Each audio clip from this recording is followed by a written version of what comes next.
এই আল্লাহর বান্দারা, ও বেনাপোলের মুসলমান যুবক, ও পর্দার অন্তরালের আম্মা জানেরা, ভালো করে শোনো।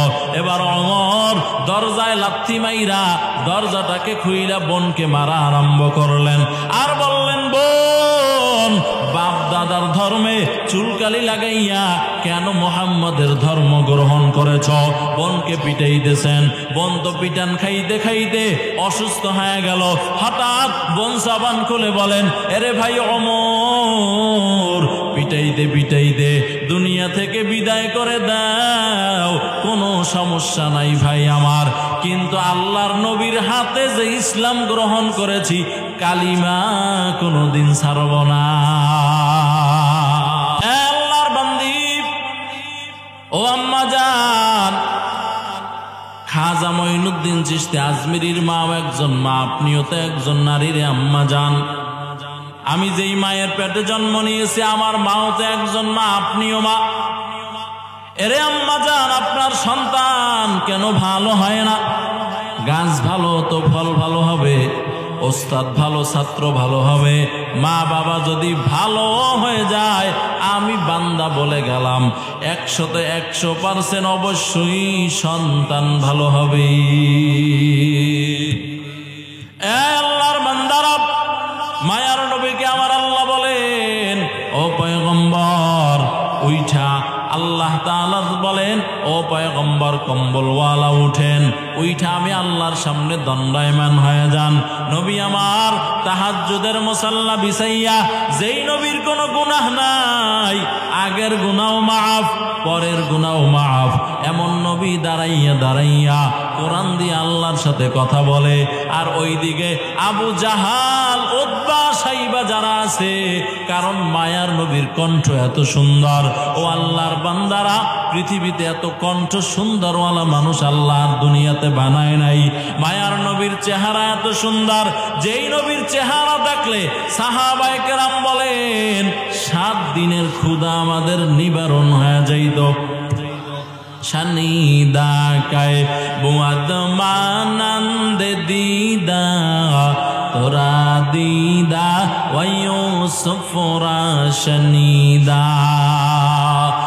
আল্লাহর বান্দারা, এমন মায়ার নবী আল্লাহর সাথে কোরআন দিয়ে কথা বলেন। আর আবু জাহাল, উতবা, সাইবা নবীর কোরআন শোনার জন্য ঘরের কিনারায় এসে দাঁড়ায় থাকে। নবী কোরআন পড়ে আর দাঁড়ায়া দাঁড়ায়া শুনে। আবু জাহাল ডাকলো, হায় হায়, এইভাবে যদি চলতে থাকে আমার নেতাগিরি খতম হয়ে যাবে, কি করা যায়? বলে, মুহাম্মাদের ঘরের কাছে আর কেউ আসতে পারবা না। গোল টেবিলের বৈঠক ডাইকা এবার সিদ্ধান্ত নিয়ে নিল, মুহাম্মাদের ঘরের কাছে আসা যাবে না, কোরআন শোনা যাবে না। এরে আল্লাহর গোলাম সিদ্ধান্ত দিয়া রাতের বেলায় বিছানায় শুয়ে গেল। যখন কোরআন শোনার টাইম হয়ে গেল, আবু জাহাল বলেন, ঐতিহাসিকগণ সিরাতের কিতাবের মধ্যে লেখেন, আবু জাহালকে কোরআন শোনার নেশায় ধরেছে, বিছানার এপাশ থেকে ওপাশ করে, ঘুম আসে না। এবার মনে মনে চিন্তা করলেন, আবু জাহাল মনে মনে চিন্তা করলেন, সিদ্ধান্ত যেহেতু আমি দিয়েছি, আজকে উতবা যাবে না, সাইবা যাবে না, ওলীদ ইবনে মুগীরাও যাবে না, আজকেই একটা সুবর্ণ সুযোগ, আমি আবু জাহাল একা একা গিয়া নবীর কালাম কোরআন শুনব। জোরে বলেন না সুবহানাল্লাহ।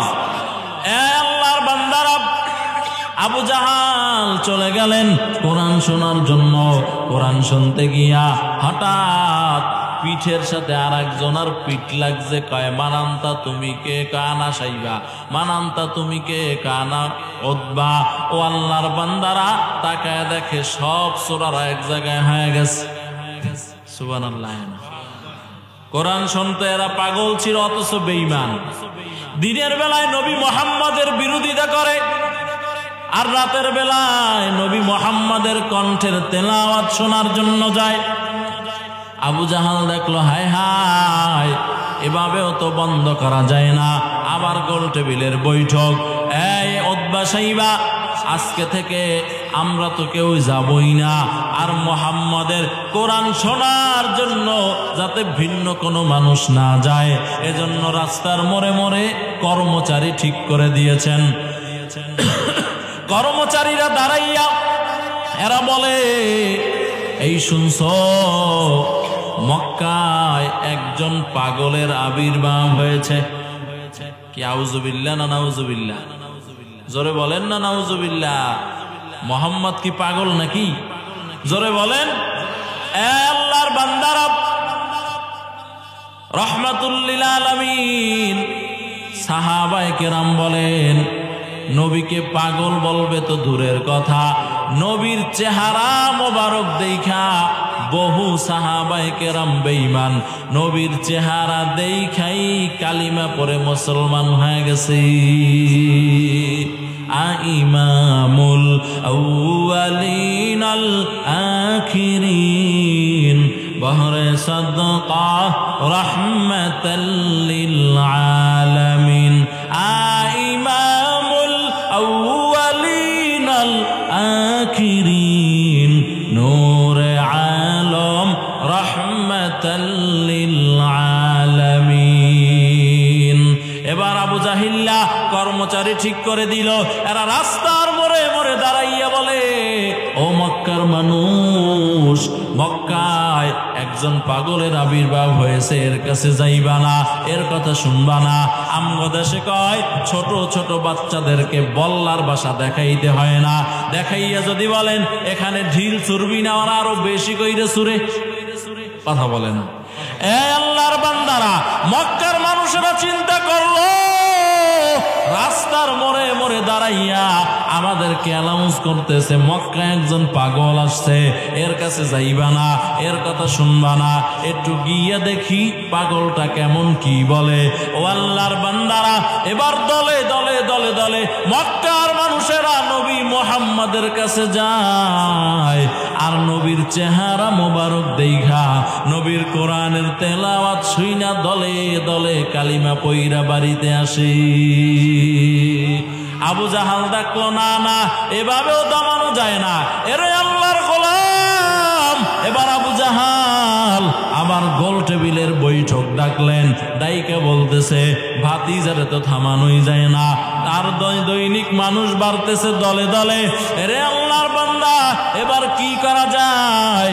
এবার সিদ্ধান্ত আসলো নবী মুহাম্মদকে হত্যা করে দিব। আউযুবিল্লাহ না নাউযুবিল্লাহ?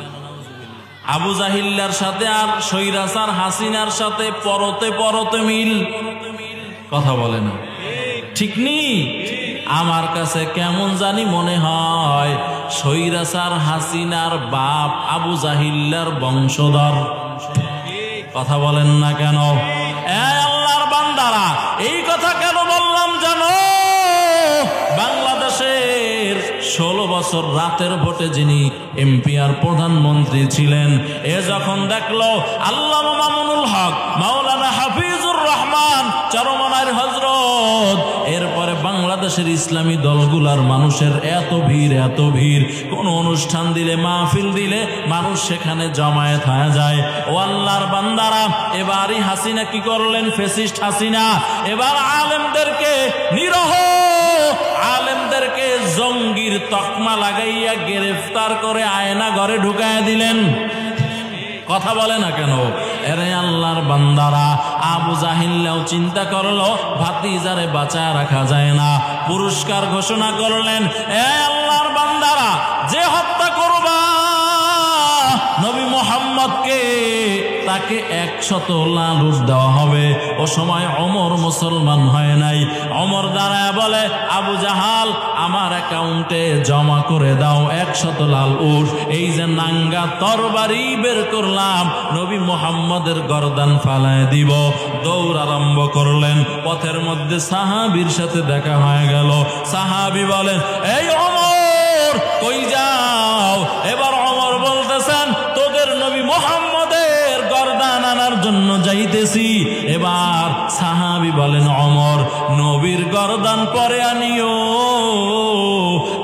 আগে ঘরের খবর নাও।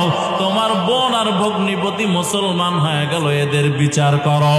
ও আল্লাহর গোলাম ওমর রাদিয়াল্লাহু তাআলা আনহু নবীর বাড়ির দরজা ছাইরা এবার বোনের বাড়ির দরজা ধরেছে। বোনের বাড়িতে চলে গেল, গিয়া শোনে বোন আল্লাহর কালাম কোরআনের তেলাওয়াত মধুর সুরে করতেছেন। তাহা মা আনজালনা আলাইকাল কুরআনা লিতাশকা, এই তেলাওয়াত চলতেছে। ওমর মুসলমান হওয়ার পরে ঘটনা বর্ণনা করেন, বলে আমি যখন আমার বোনের বাড়িতে দরজায় গিয়ে দাঁড়াইলাম আর ভিতর থেকে কোরআনের আওয়াজটা ভেসে ভেসে আমার কানে আসতেছিল, আমি আল্লাহর কসম করে বলতেছি আমার শরীরে যেই পরিমাণ রাগ ছিল ওই কোরআনের আওয়াজ শোনার পরে অর্ধেক রাগ আমার আল্লাহ কমায় দিছে। আল্লাহর বান্দারা, ও বেনাপোলের মুসলমান যুবক, ও পর্দার অন্তরালের আম্মা জানেরা, ভালো করে শোনো। এবার ওমর দরজায় লাথি মাইরা দরজাটাকে খুইলা বোনকে মারা আরম্ভ করলেন আর বললেন, বোন বাপ দাদার ধর্মে চুলকালি লাগাইয়া কেন মুহাম্মাদের ধর্ম গ্রহণ করেছ? বোনকে পিটাইতেছেন। বোন তো পিটান খাইতে খাইতে অসুস্থ হয়ে গেল। হঠাৎ বোন সাবান খুলে বলেন, এরে ভাই ওমর, পিটাইতে পিটাইতে দুনিয়া থেকে বিদায় করে দাও, কোনো সমস্যা নাই ভাই আমার, কিন্তু আল্লাহর নবীর হাতে যে ইসলাম গ্রহণ করেছি কালিমা কোনোদিন ছাড়ব না। আল্লাহর বান্দারা, ওমর বলেন আমার বোনের কথা শোনার পর আমার অন্তরটাও কেমন যেন নরম হয়ে গেল। আমি বলতেছিলাম, ও বোন, তুই যে তেলাওয়াত করতেছিলি, কি যেন পড়তেছিলি, ওইটা একটু আমারে আবার পইরা শোনাও। বলে, ভাই আমার, তুমি তো নাপাক, ইন্নামাল মুশরিকুনা নাজসুন। আল্লাহ তাআলা কোরআনুল কারীমের মধ্যে বলেন যারা মুশরিকেরা নাপাক, আগে গোসল করো। গোসল করাইলেন, কোরআনের তেলাওয়াত শুনাইলেন। ওমর বলেন, বোন আমার, আমি আর এই মূর্তি পূজার ধর্মের মধ্যে থাকতে চাই না। এরে বোন, আমারে নিয়া চলো বিশ্ব নবী মুহাম্মাদের দরবারে নিয়ে চলো, আমি কালিমা পড়ে মুসলমান হয়ে যাব। এই দিকে ওমর এই কথা বলতেছেন, ওই দিকে আমার আল্লাহ তাআলা জিবরাইলকে বলেন, আরে জিবরাইল যাও, মায়ার নবীর কাছে হাজির হয়ে যাও, গিয়া বলো তার একজন এই জামানার বড় একজন নেতা, বেঈমানদের নেতা ওমর কালিমা পড়ার জন্য আসতেছেন, নবীকে স্বাগত জানানোর জন্য বলো। জিবরাইল আসলো, নবীকে বললেন, নবী স্বাগত জানানোর জন্য অপেক্ষায় আছেন। হঠাৎ ওমর নবীর দরবারে আইসা নবীর পাও দুইটাকে আঞ্জা করে ধরে ফেলেছে আর চোখের পানি ছাইড়া দিয়া কয়, নবী আপনার সাথে বড় বেয়াদবি করে ফেলেছি রে নবী। ও পয়গম্বর, আমি আপনার কাছে ক্ষমা চাই, আমাকে আপনি মেহেরবানি করে মাফ করে দেন আর আমার কালিমা পড়াইয়া আপনি মুসলমান বানায় দেন। নবী হযরতে ওমরকে হাতে হাত দিয়া কালিমা পড়াইয়া মুসলমান বানায় দিল। এবার ওমর নবীর হাতটা ধইরা বাইতুল্লাহর সামনে গিয়ে দাঁড়াইলেন, কারণ এতদিন নামাজ পড়ছে গোপনে, আজান দিয়েছে গোপনে, ইসলামের দাওয়াত দিয়েছে গোপনে। এবার ওমর বলেন, এই মক্কার মানুষ, ও বেঈমানেরা, ও আবু জাহাল, উতবা, শাইবা, আমি ওমর মুসলমান হয়ে গেলাম। আজকে থেকে নামাজ গোপনে হবে না, আজকে থেকে আজান গোপনে হবে না, দাওয়াত গোপনে হবে না, আজকে থেকে ইসলামের কথা হবে প্রকাশ্যে। কেউ যদি তোমার সন্তানকে এতিম করতে না চাও, স্ত্রীকে বিধবা করতে না চাও, তাহলে এই কাজে তোমরা বাধা দিও। যদি বাধা দাও, আমি ওমর এই তরবারি দিয়া নবীর গর্দানের পরিবর্তে তোমাদের গর্দান আমি ওমর ফালাইয়া দিব। আল্লাহু আকবার জোরে বলেন। আরে আল্লাহর গোলাম খলিফাতুল মুসলিমিন এই ওমর রাদিয়াল্লাহু তাআলা আনহু, যার ব্যাপারে মায়ার নবী বলেন, লাউ কানা বাদি নাবিয়ান লাকানা উমর। আল্লাহর পয়গম্বর বলেন, ও দুনিয়ার মানুষ, আমার পরে কেউ যদি নবী হইতো তাহলে নবী হইতো ওমর। এই ওমর রাদিয়াল্লাহু তাআলা আনহু কি পরিমাণ কোরআন শরীফকে মহব্বত করতেন। যখন খেলাফতের দায়িত্ব পেয়ে গেল, রাষ্ট্রীয় কার্যে ব্যস্ত, আল্লাহর কালাম পড়ার সময় একটু কম হয়। সারাদিন রাষ্ট্রের কাজ কইরা ওমর রাতের বেলায় যখন ঘরে আসতেন, ঘরে আইসা আগে সন্তানকে কোলে নিত না, স্ত্রীকে আদর করে ডাকতো না, স্ত্রীর সাথে কথা বলতো না। আগে ঘরের ভিতরে আইসা ওযু বানায়া আল্লাহর কালামটারে হাতে নিয়া কিতাবের মধ্যে ঘটনা আসে বুকের সাথে লাগাই দেন, মুখের ভিতরে নিয়া মোহাব্বতের সাথে বড় চুমা খাই দেন। আর আল্লাহরে ডাইকা ডাইকা বলতেন, ও মালিক, সারাদিন আমি রাষ্ট্রের কাজে ব্যস্ত থাকি রে আল্লাহ। ও আল্লাহ, তোমার কালাম সারাদিন পড়তে পারি নাই, তোমার কালামটারে সারাদিন আমি হাতে নিতে পারি নাই, বুকে লাগাইতে পারি নাই। ও আল্লাহ, তুমি এই জন্য কিয়ামতের ময়দানে আমি ওমরকে আসামির কাঠগড়ায় দাঁড় করায়ও না। এরে আল্লাহর গোলাম, ও বেনাপোলের মুসলমানেরা, ও আম্মা জানেরা, ও যুবকেরা, কোরআন এমন এক কিতাব, দেখলে সওয়াব, পড়লে সওয়াব, ধরলে সওয়াব, শুনলে বান্দা সওয়াব হয়। এরে যুবক, আমার আল্লাহ তোমারে মহব্বত করে দুইটা চক্ষু দিয়েছেন। অনেক মানুষ আছে ডানে বামে, যাদেরকে আমার আল্লাহ তাআলা এই সুন্দর চক্ষু দেয় নাই।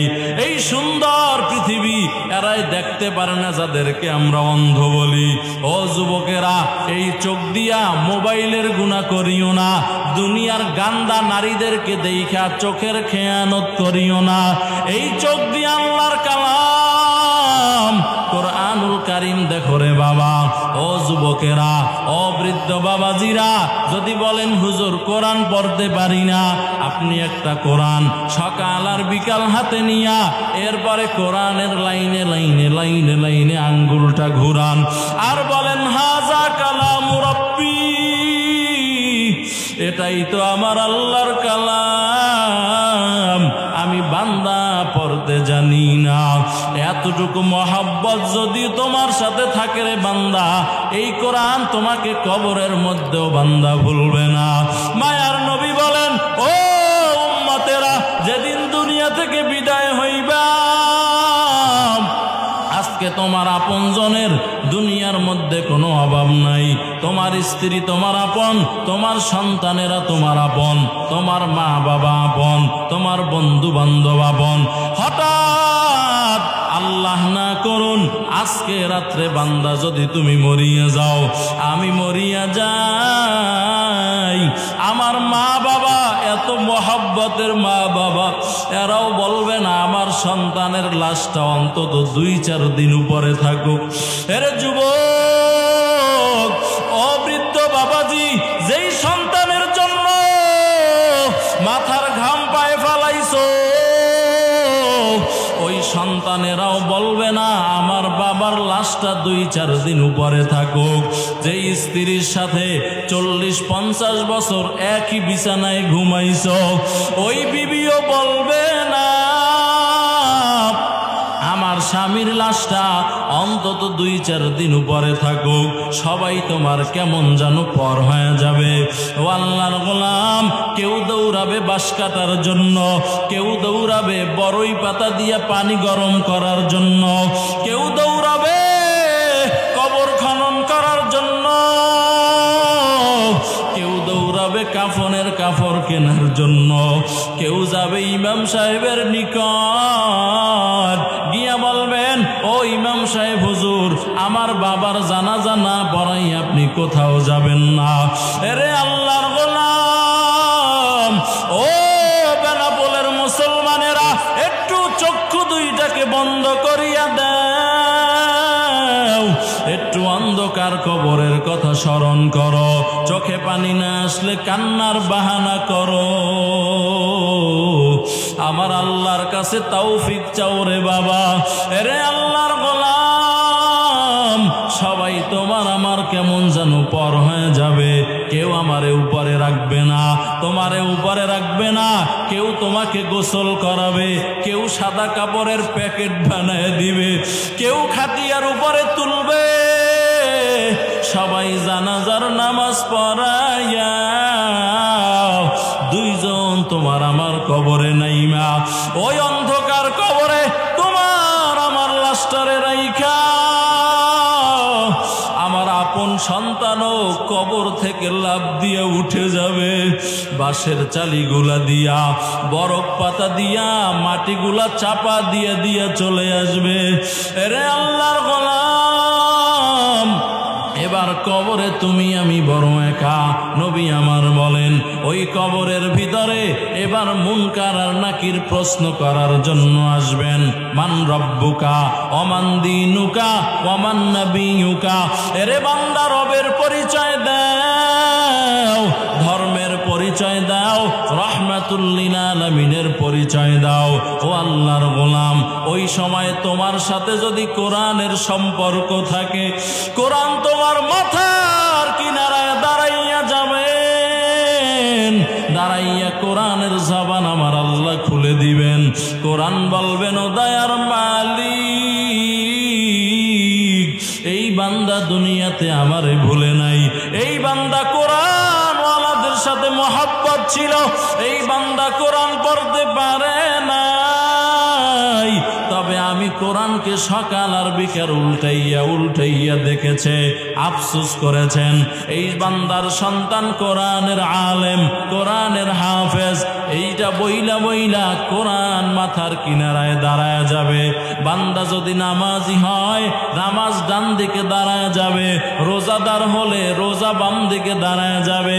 দান সদকা করনেওয়ালা হলে, পর্দা করনেওয়ালা হলে সমস্ত নেক আমল পায়ের কিনারায় দেওয়াল হয়ে দাঁড়ায় যাবে। ফেরেশতা প্রশ্ন করতে পারবেন না, আমার আল্লাহর কাছে চলে যাবেন। আল্লাহকে গিয়া বলবেন, আল্লাহ আপনার কোরআন বাধা দেয়, নামাজ বাধা দেয়, পর্দা বাধা দেয়, রোজা বাধা দেয়, হালাল খানা বাধা দেয়।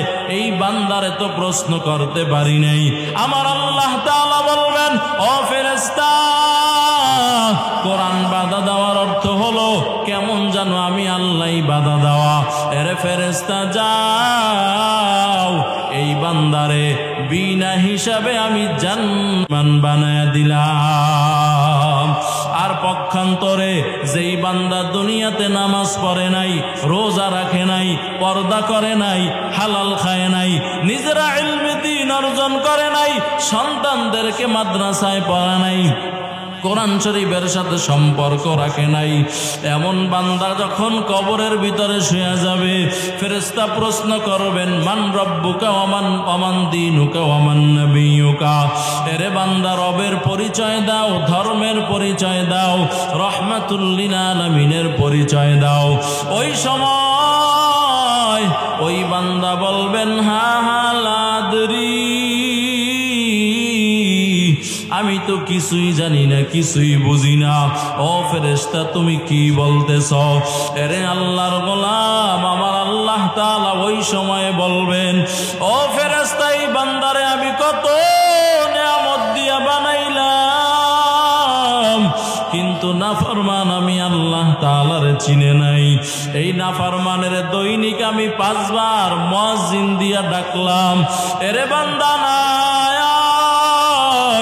আমি আল্লাহর কুদরতি কদমে একটা সেজদা দে, আমি আল্লাহর কাছে তওবা কর। এই বান্দা আমার দেওয়া বাতাস, আমার দেওয়া সূর্যের আলো, আমার দেওয়া চাঁদের আলো, আমার দেওয়া সমস্ত নেয়ামত ভোগ করিয়া এই বান্দা আমি আল্লাহর হুকুম মানে নাই, নামাজ পড়ে নাই, পর্দা করে নাই, হালাল খায় নাই, কোরআন পড়ে নাই। এরে কবরের মাটি, এই বান্দারে ক্ষমা করা হবে না। এই বান্দারে জোরে জোরে চাপ দাও। মায়ার নবী বলেন, এক পাজরের হাড় বান্দা অপর পাজরে ঢুকে যাবে। বেনামাজি যারা, সুদখোর যারা, যারা, ঘুষখোর যারা, এই চোখ দিয়ে যারা মোবাইলের গুনাহ করেছো, আমার আল্লাহ তাআলা এদের কবরের ভিতরে 99টা সাপ দিয়ে দিবেন রে বাবা। মালিক নামক ফেরেশতা কবরে আইসা পিটাইতে থাকবে, জাহান্নামের সাথে কবরের লাইন করে দেওয়া হবে। এরে আল্লাহর গোলাম, কবর দৈনিক তোমারে আমারে ডাকেন আর বলেন, ও ইমাম, আমি কবর কিন্তু ভালো জায়গা নয়, আমি কবর কিন্তু বড় অন্ধকারের জায়গা, আমি কবর কিন্তু সাপ বিচ্ছুর ঘর, আমি কবর কিন্তু জাহান্নামের আগুনের গাড়া। ও বেনাপোলের মুসলমান যুবক, এই মাহফিল থেকে নিয়ত করে নাও, আর নামাজ ছাড়বা না, বেপরদায় চলবা না, আল্লাহর কালামটারে শিখবা, সন্তানদেরকে মাদ্রাসায় পড়াইবা, নিজেরা কোরআন পড়বা, ইসলামী দল করবা, আহলুল্লাহ আল্লাহওয়ালাদেরকে বন্ধু বানায়া চলবা। ও যুবক, যাদের মা বাবা আছে, মা বাবার অবশ্যই খেদমত করিও রে বাবা। এরে আম্মা জান, এই মাহফিল থেকে নিয়ত করে নাও, আর নামাজ ছাড়বা না, বেপরদায় চলবা না, সকাল বিকাল আল্লাহর কালামটারে পড়বা, আর তাহাজ্জুদের মুসাল্লায় সন্তানদের জন্য দোয়া করবা। এরে আম্মা জান, মনটা কি চায় না একটা হাফেজে কোরআনের মা হইয়া অন্ধকার কবরে যাইতে? মনটা কি চায় না একটা আলেমের মা হইয়া অন্ধকার কবরে যাইতে? এরে আম্মা জান, এজন্য সন্তানদের জন্য বেশি বেশি দোয়া করো, পর্দায় চলো, স্বামীর খেদমত করো, শ্বশুর শাশুড়ির খেদমত করো, বেপর্দায় চলিও না, চোখের গুনাহ করিও না। ও মা, তুমি পারো তোমার সন্তানটাকে আল্লাহওয়ালা বুজুর্গ বানাইতে, কারণ মা ভালো হয়ে গেলে সন্তান অটোমেটিক ভালো হয়ে যায়। এরে মুসলমান যুবক, ও বৃদ্ধ বাবাজি, এই মাহফিল থেকে তওবা করে নাও, নামাজ ছাড়বা না, সুদের টাকা খাইবা না, বেপরদায় চলবা না। ও বৃদ্ধ বাবাজিরা, সময় পাইলে আল্লাহর নামের জিকির আরম্ভ করবা। এরে যুবক, যারা দাড়ি কামাইয়া মায়ার নবীরে কষ্ট দেওয়ার কষ্ট দিবা না, তওবার জন্য অন্তর যদি রেডি হয়, খাঁটি নিয়াতে দুইটা হাত আল্লাহরে দেখাইয়া দাও। নারায়ে তাকবীর। আয় আল্লাহ সকলের হাতগুলো কবুল করে নেন। আয় আল্লাহ সকলকে দাড়িওয়ালা নামাজি বানায়া দেন। আয় আল্লাহ সকলকে খাঁটি পর্দাওয়ালা বানাইয়া দেন। আয় আল্লাহ, যেই কথাগুলা বললাম সর্বপ্রথম আমাকে আমল করার তৌফিক দান করেন, আমার ভাইদেরকেও আমল করার তৌফিক আপনি দান করেন। আমিন। আলহামদুলিল্লাহি রাব্বিল আলামিন, ওয়াসসালাতু ওয়াসসালামু আলা সাইয়্যিদিল আমবিয়াই ওয়াল মুরসালিন ওয়া আলা আলিহি ওয়া আসহাবিহি अजमईन। बता हमको तेरे राह किस तरफ है, गुलाम अपना बना दे हम खुदाया। ओ दयार मालिक, গভীর রাত পর্যন্ত কোরআনের আলোচনা চলার পরে রে আল্লাহ, গুনাহের বোঝা মাথায় নিয়ে আপনার শাহী দরবারে হাত উত্তোলন করলাম। আয় আল্লাহ, গুনাহের কারণে আমাদের হাত না পাক, চোখ না পাক, অন্তর না পাক, জিহ্বা না পাক, 3.5 হাত বডিটা বড় না পাক রে আল্লাহ। আয় আল্লাহ, তুমি আমাদের গুনাহের কারণে ঘুম বন্ধ করো নাই, খানা বন্ধ করো নাই, টাকা পয়সা বন্ধ করো নাই।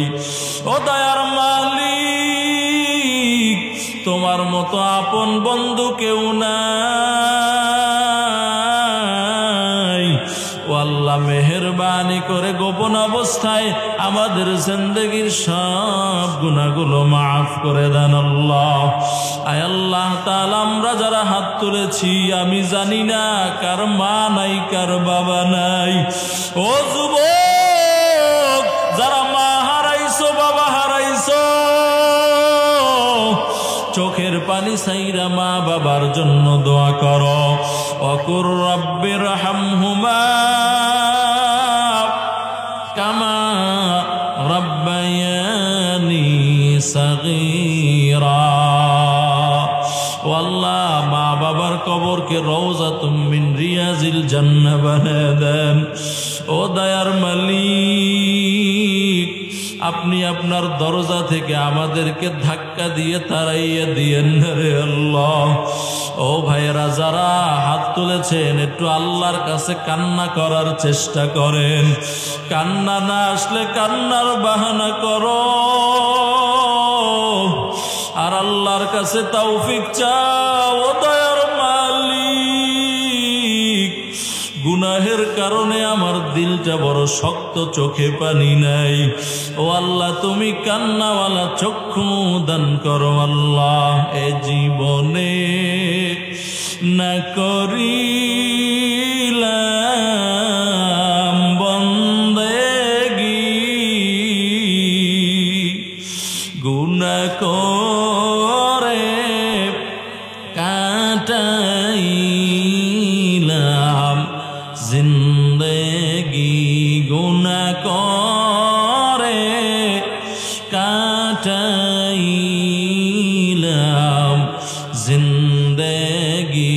তওবা করে আবার তওবা ভাঙ্গিলাম, অবশেষে খাঁটি তওবা করিলাম। সকলেরই দরজা হইতে মাওলা ফিরিয়া আপনার রোজায় রইলাম পরিয়া। ও আল্লাহ, আপনি আমাদেরকে মাফ না করে বাড়িতে ফিরাইয়া দিয়েন না রে আল্লাহ। আয় আল্লাহ, আমরাও তো অন্ধকার কবর পথের যাত্রী রে আল্লাহ। আয় আল্লাহ, জানি না কোন দিন মালাকুল মউত ধাক্কা দিয়ে অন্ধকার কবরে ফেলাইয়া দেয়। আয় আল্লাহ, ওই অন্ধকার কবরে আসার আগে আপনাকে বন্ধু বানাইয়া, সাথী বানাইয়া কবরে আসার তৌফিক দান করেন আল্লাহ। আয় আল্লাহ, এই মাহফিলকে কবুল করে নেন। আয় আল্লাহ, এলাকাবাসীকে কবুল করে নেন। আয় আল্লাহ, গভীর রাত পর্যন্ত যারা কোরআন শোনার জন্য বসেছিল, আয় আল্লাহ, সব ভাইয়ের জীবনের সকল হাজাতকে আপনি কুদরতের হাতে পূরণ করে দেন। আয় আল্লাহ, যেই কথাগুলো বললাম সর্বপ্রথম আমাকে আমল করার তৌফিক দান করেন, আমার ভাইদেরকে আমল করার তৌফিক আপনি দান করেন। ও দয়ার মালিক, এই মাহফিল নিয়ে যারা শ্রম দিল, অর্থ দিল, সময় দিল, পরামর্শ দিল, আয় আল্লাহ, সকলের এই মেহনতকে আপনি কবুল করে নেন। আয় আল্লাহ, ভালুন্ডা যুব সমাজকে কবুল করে নেন। আম্মাজানদেরকে আবেদা, জাহেদা, শাকেরা, সালেহা, পর্দানিশি বানায় দেন। আয় আল্লাহ, বাংলাদেশ শান্তির দেশ বানায় দেন। আয় আল্লাহ, ইসলামী হুকুমত আমাদের দেশে কায়েম করে দেন আল্লাহ। ও দয়ার মালিক, জীবনে একবার হলেও বাইতুল্লাহ গিয়া লাব্বাইক বলার তৌফিক দান করেন আল্লাহ। আয় আল্লাহ, চলার পথে বিপদ আপদ, বালা মুসিবত, অ্যাক্সিডেন্ট থেকে কুদরতের হাতে হেফাজত করেন। আয় আল্লাহ, আমার মতো যাদের মা বাবা অসুস্থ, মা বাবাকে সুস্থতার নিয়ামত দান করেন। ও দয়ার মালিক, অনেক ভাইরা মাহফিলের উদ্দেশ্য করে দোয়া চেয়েছেন আল্লাহ, সকলের মাকসুদে হাসানাকে পূরণ করে দেন। সাল্লাল্লাহু তাআলা আলা খাইরি খালকিহি মুহাম্মাদিন ওয়া আলিহি ওয়া আসহাবিহি আজমাইন।